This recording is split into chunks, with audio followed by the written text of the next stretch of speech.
So you said worldwide. If you just took Western democracies into account, say relatively stable societies with relatively admirable forms of government, what sort of inflation rate are you looking at? Do you know that? Yeah, I've done the numbers in the fiat standard. Okay. The lowest averages you'll see are in the US, Switzerland, Denmark, and Sweden, and they're about 6 to 7% per year over the last 50, 60 years. So that's really as good as it gets for fiat as a kind of average. So you're constantly, so you need a return of 6% or 7% just to keep up. Basically, yeah, and 7% is not nothing. 7% means you basically lose half the value stored in 10 years, and that's 7%. That's in the good cases. There are countries that have had an average of 200% because they had years in which the money supply went up tenfold. Over the past 6 months, psychologist Jordan Peterson has been joining in the Bitcoin conversation as he explores why the legacy financial system, along with fiat currency, is a hugely flawed system on the brink of collapse. Last month, Jordan Peterson sat down with Dr. Saifedean Ammous, an independent economist and author of the Fiat Standard. It's suffice to say he's a professor whose expertise lies in forms of currencies. Dr. Ammous breaks down why the current fiat system is so deeply flawed, and watch as it dawns on Jordan Peterson why Bitcoin is a better alternative. Also, only a small percentage of my viewers are actually subscribed. If you enjoy finance content, consider subscribing or liking the video. It's free and you can always change your mind.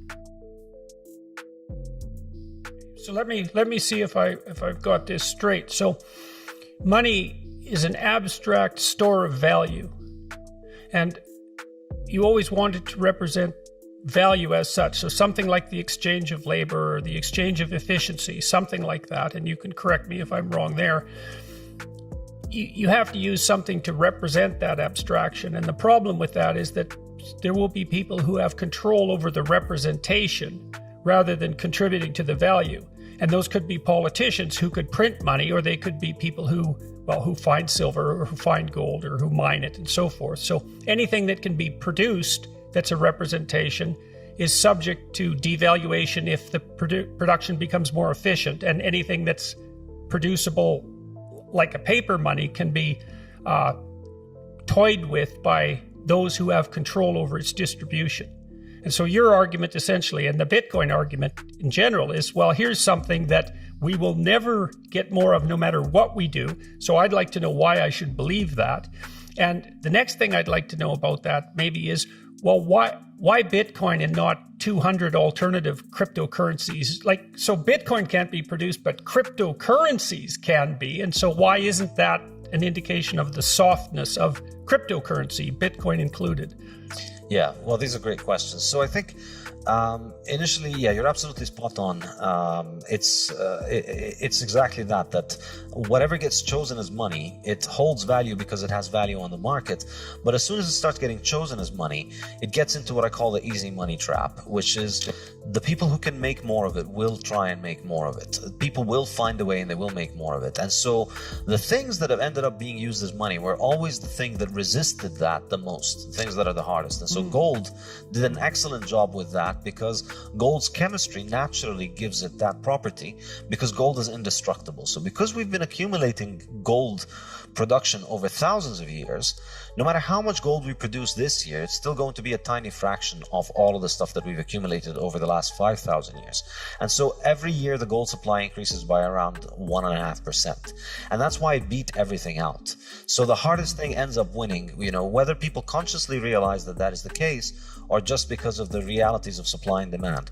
Every year we're making 5% or 20% or 30% more silver, and maybe 100% more copper, and larger quantities of all other commodities on the market, but we're only making 1.5 or 2% gold. So over time, gold holds on to its value, and over time that ends up being the best store of value. So gold resisted that, and then gold failed for issues we could talk about when we talk about the fiat standard. But then Bitcoin offers us this possibility again, which is that nobody can break this algorithm. And I must say, this is really the the reasonable skepticism about Bitcoin is that, yeah, well, it's just a line of code and then anybody can change it. It's a line of code. We can change lines of code all the time. Somebody can get under the hood and change the code. And it takes a lot of time to be able to understand why this is not exactly the case. And I try and make that case in my book extensively in the latter chapters of the book. But if I were to summarize it, I would say this. With Bitcoin, what we had was that the person who created the code, he put it out there. He was anonymous. He worked on it for about a year or two, and then he disappeared, and that was it.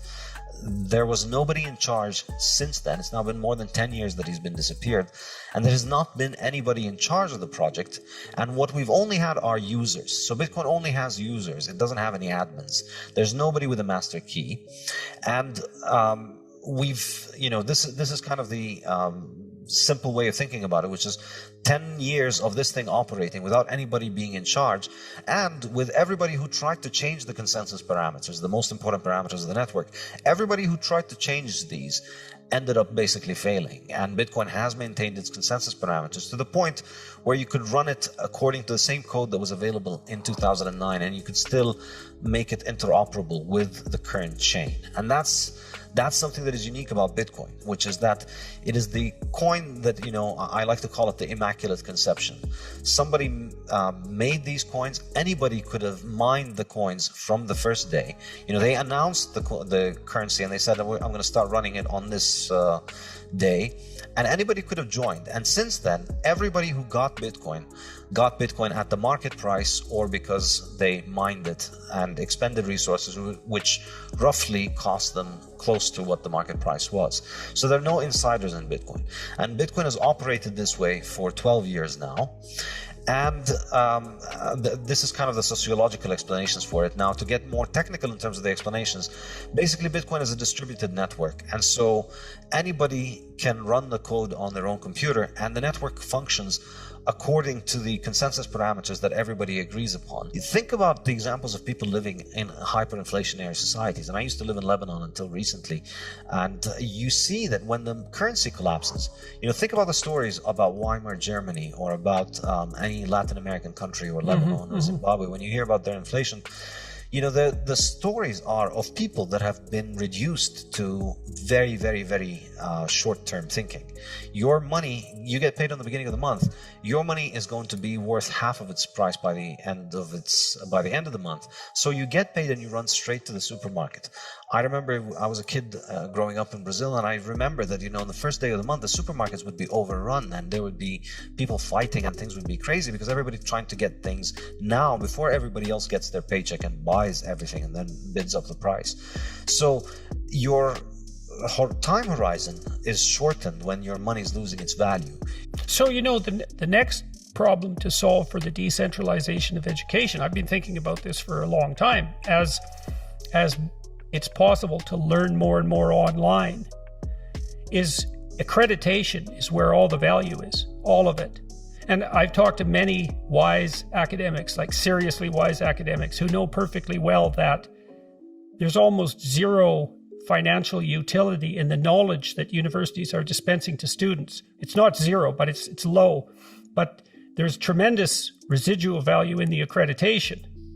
So the next big revolution is going to be the decentralization, hopefully the decentralization of accreditation, so that there's a way of providing verifiable accreditation. So I've been thinking about that. So to some degree, so you can imagine something like a set of exams where only 10% of the people who take them pass, or maybe it's 20%, that's bronze, 10%, that's silver, 5%, that's gold. You can retake the exams multiple times, but you keep it scarce. And so the accreditation, there's tremendous economic value in the decentralization of educational accreditation, because the content is going to be provided, right, by people like you, perhaps by people like me. That's going to just keep happening. And that's going to find its own market.